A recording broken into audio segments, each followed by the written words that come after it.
Hey everyone, Garbage here. So they say that making a balanced and well-functioning economy in a video game is one of the hardest things that you can do. But in this video, I want to show you an example of a video game economy that I think gets it pretty damn close. This game that you're seeing on screen right now is a game called Stalker Anomaly, which is a free mod of the game Stalker Call of Pripyat. And just like the game it's built on, Anomaly has a humongous pool of loot that you can find, collect, and interact with. Pretty much anybody who's played Stalker Anomaly for any length of time will tell you that basically every single item in the game is super expensive, whether it's weapons, whether it's ammo, medicine, food, pretty much anything. It's all very expensive, and you need all of these items to survive. If you try to purchase everything that you need in this game to survive, you're going to go broke and you're going to be miserable because there just aren't enough ways to make money in this game in order to pay for absolutely everything that you need. And so you have to get creative. For example, with weapons, you can either buy them from the store, which again is very expensive, or you can loot them off of dead bodies. Looting is ultimately going to be your best option in this game, but there is a problem. As you can see here are a bunch of weapons that I've accumulated, and you can see that all of them are in pretty rough shape. This one's condition is at 13%. Here we got 28%, still pretty bad. You do not want to be using weapons in this state because they're going to be jamming every 2 or 3 shots, which is not good. And so in order for them to be effective, you have to repair them. Now, in order to repair a weapon, you have to repair each of the individual components that make it up. For example, this rotating locking head is at 25%. In order to improve the condition of this weapon, you have to improve the condition of this individual part. And in order to do that, you need to have the appropriate tool. In this case, it's this file. So you would right click it, select use, and then you would click on the part that you want to repair. In this case, as you can see, this file will repair this component by 25%. So taking it from 25% up to 50%, which is not great, right? Because once you use the file, it's gone.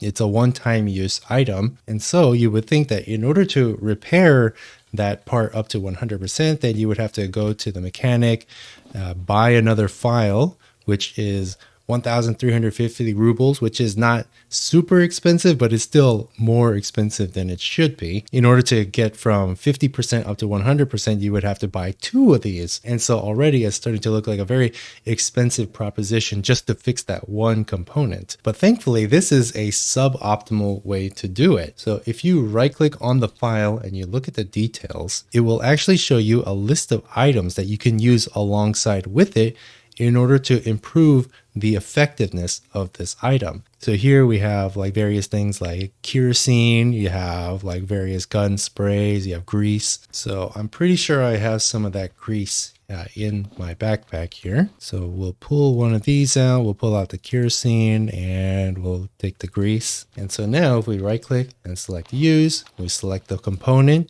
Now we can choose between these items that we have as a supplement to the file to improve the effectiveness. For example, if you decide to use the industrial grease, then it improves the repair by 36%, which means that with that one file, you can get the part all the way up to 100%. And the great thing about it is that these industrial greases, you find them everywhere. Whenever you kill someone, there's a very good chance that they're going to have 1 or 2 of these in their inventory. You could just grab it up and use it. And so that is one way to get a whole lot more mileage out of this one tool than having to buy multiple copies repeatedly and using them. And that is just one way of many in which this game encourages you to use the items that are available to you. Another cool example of this would be with medicine. So here is my stash where I keep all of my excess medicine. And you'll notice that there are all these cigarettes in here, which seems kind of odd. And in the beginning, I thought that these cigarettes were kind of useless. In fact, if you look at the description, you can even say it says unhealthy. And so in the past, what I would do if I had any of these on hand, I would just sell them off because they do sell for a decent amount of money. But then I started running into a problem because you see, Stalker Anomaly being being a stalker game, there are a lot of situations where you can get radiation poisoning. Even just randomly walking around, you can find yourself in a radioactive area and find yourself taking radioactive damage. In this game, radioactive poisoning is kind of hard to deal with. There are only a few ways to treat it. One way is to drink water, which will slowly reduce the radiation in your body. But water itself is also a very important and expensive resource. And so you don't want to be wasting it on every single instance in which you get radiation poisoning, because it's going to happen to you a lot. Another way that you can treat it is by using anti-radiation medication, which is very effective, but unfortunately, they are also very expensive to purchase, and you don't find too many of them out in the wild either. However, one thing that you will find in abundance are these cigarettes. These things are everywhere. They're practically free. Anytime you loot a dead body, there's a very good chance that they're going to have some smokes on them. Sometimes you can find these just randomly on the floor. Sometimes you'll get them as a reward for completing certain jobs. These things are everywhere. And coincidentally, you'll also find that these cigarettes can help you cure radiation poisoning. For example, these Lucky Strike cigarettes, they will actually reduce radiation poisoning in your body by 20 millisieverts per second, which is honestly pretty decent. And again, these cigarettes are pretty much free. I didn't buy a single one of these. Same situation with alcohol, which will also help you deal with radiation poisoning. And the more you play this game, the more you begin to realize that all of these items that you can find out and about in the world serve some kind of purpose, and they can be used to create items that you need to survive for a fraction of the cost. For example, ammo.